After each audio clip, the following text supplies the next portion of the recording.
안녕하세요. 메타펀입니다.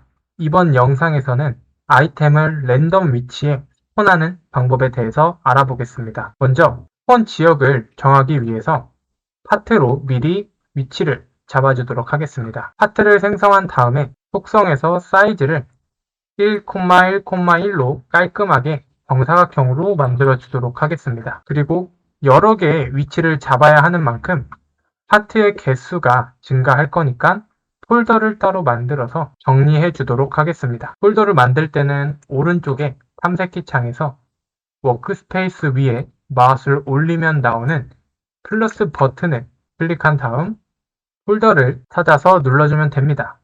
그리고 보기 쉽게 이 폴더의 이름은 아이템 포인트라고 변경할게요. 이제 방금 만든 파트를 이 아이템 포인트 폴더 안에 넣어준 다음에 파트의 이름도 아이템 포인트라고 바꿔주도록 하겠습니다. 그리고 이따가 스크립트를 작성할 때 위치를 잡는 파트들을 쉽게 가져오기 위해서 스튜디오의 태그 기능을 활용하도록 하겠습니다.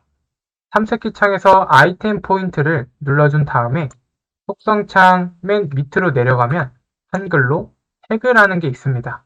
그리고 오른쪽에 보면 플러스 버튼이 있는데 이 버튼을 누른 다음에 어떤 태그를 달아줄지 이름을 설정해 주면 됩니다. 태그의 이름은 아이템 포인트라고 작성해 주도록 할게요. 태그의 이름을 정할 때는 대소문자 그리고 알파벳이 오타가 있으면 안 됩니다. 그래서 I와 P만 대문자로 작성해 주시고요. 뒤에 S까지 붙여주면 됩니다. 여기까지 했으면 아이템 포인트 파트 설정은 끝났고 테스트를 위해서 2개 정도 복제해주고 위치를 다른 곳에다가 놓아주도록 하겠습니다. 지금부터는 도구 상자에서 우리가 사용할 무기를 간단하게 가지고 올 건데요. 화면 왼쪽 위에 도구 상자 누른 다음에 바로 보이는 이 소드, 검을 가지고 오도록 할게요. 검을 클릭한 다음에 확인 눌러주고요. 스타터팩이라는 것은 이 안에 우리가 칼이든 포션이든 무언가 넣었을 때 모든 플레이어들이 게임을 시작할 때 갖고 있게 되는데요.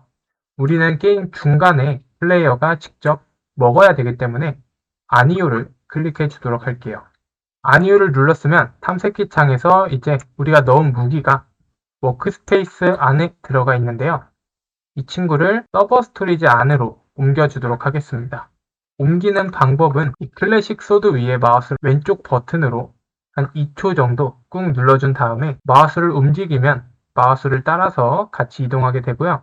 서버 스토리지 위에 마우스를 올린 다음 손가락을 떼주면 됩니다. 이런 식으로 서버 스토리지 위에 마우스를 올린 다음에 손가락을 놓으면 칼이 서버 스토리지 안에 들어가게 됩니다.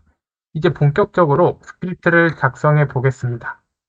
아이템 포인트 폴더 안에 스크립트를 만들어 주면 되고요. 영상과 함께 제공되는 코드는 2가지 버전이 있습니다. 첫 번째는 툴의 부품들이 잘 연결되어 있을 때 사용하는 스크립트로 플레이어가 얻게 될 무기를 게임에서 보여줄 수 있고요.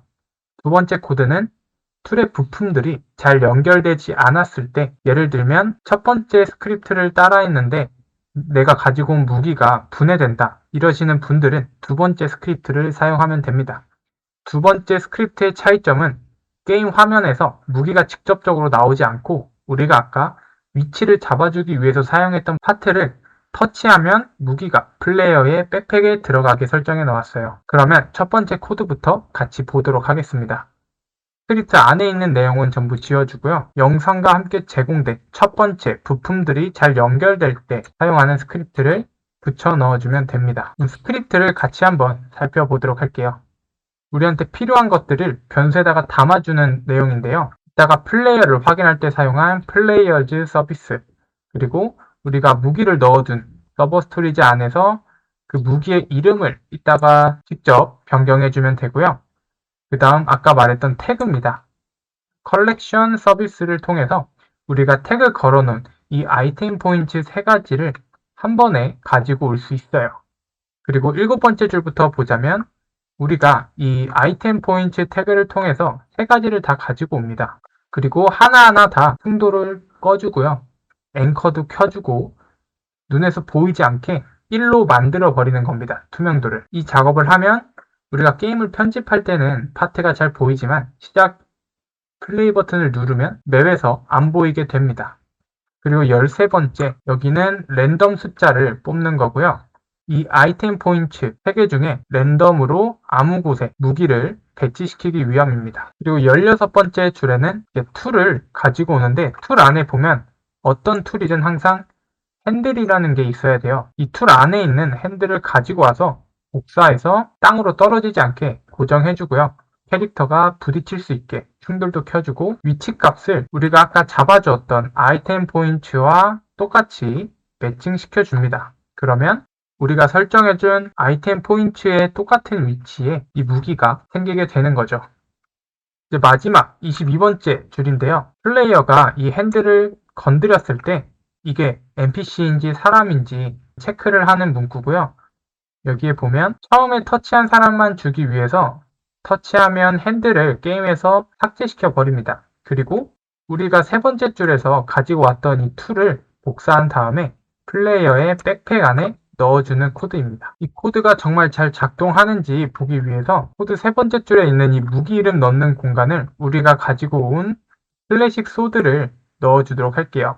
직접 입력하면 오타가 나서 이 무기 이름만 지어준 다음에 알파벳 C만 입력하면 자동 완성이 나옵니다. 그래서 엔터 입력하면 컴퓨터가 알아서 입력해 주니까 직접 작성하지 말고 자동 완성을 사용하는 것을 추천합니다. 그러면 이제 플레이를 해보도록 할게요. 아까 게임을 시작하기 전에는 분명히 이렇게 3개가 포인트 파트가 잡고 있었는데 지금은 눈에서 안 보이는 상황이고요. 컴퓨터가 랜덤한 숫자를 뽑아서 지금 칼을 하나만 배치해 놓은 것을 확인할 수 있습니다. 그리고 가서 칼을 먹는 순간 칼이 플레이어의 백팩 안에 들어오게 되는 거죠. 그리고 다시 생성이 되진 않습니다. 여기까지가 1번 스크립트를 활용한 랜덤 아이템 스폰하는 방법이고요. 지금부터는 2번 스크립트를 사용해 보도록 할게요. 기존에 있었던 내용은 전부 지워주고 2번 툴 부품들이 잘 연결 안 될 때 라고 써놓은 스크립트를 복사한 다음 붙여 넣어주시면 됩니다. 이거를 간단하게 보자면 위에 있는 내용은 처음이랑 똑같고요. 7번, 8번도 랜덤 숫자를 뽑는 겁니다. 이 핸들을 가지고 올 수 없기 때문에 우리는 핸들 대신에 아이템 포인트, 위치를 잡아주는 파트죠. 얘네들을 가지고 올 건데 하나 빼고 나머지는 다 없애줘야겠죠. 그래서 다 없애주는 코드고, 우리가 랜덤으로 뽑은 숫자 딱 하나만 걸린 아이템 포인트만 충돌을 켜주고 앵커를 켜줍니다. 그리고 그거를 터치했을 때 마찬가지로 유저를 찾고요. 유저가 있다면 이 아이템 포인트를 파괴시키고 툴을 복사한 다음에 플레이어의 백팩에 넣어주는 건데, 이 코드로만 봤을 때는 이해하기가 어렵습니다. 그래서 우리는 아까처럼 무기 이름을 이 클래식 소드로 바꿔주고 플레이를 통해서 직접 확인해 보도록 할게요. 아까는 무기가 나왔는데 지금은 파트가 나와 있죠. 이 파트를 터치했을 때 우리가 넣어준 무기가 백팩에 들어오는 것은 동일합니다. 다시 한번 설명하지만 1번 스크립트와 2번 스크립트의 차이는 내가 가지고 온 무기를 적용했을 때 내 무기가 분해가 된다, 뭐 손잡이와 칼날이 떨어진다, 이런 식으로 되면 2번 스크립트를 사용해야 합니다. 그리고 지금까지 만든 파트나 스크립트는 도구 상자에 디랩이라고 입력하면 미리 만들어준 키트들이 나오는데, 1번은 마찬가지로 분해가 안 되는 무기, 2번은 분해가 되는 무기일 때 갖다가 사용하시면 됩니다. 그러면 지금까지 랜덤으로 무기가 스폰되는 방법에 대해서 알아보았습니다.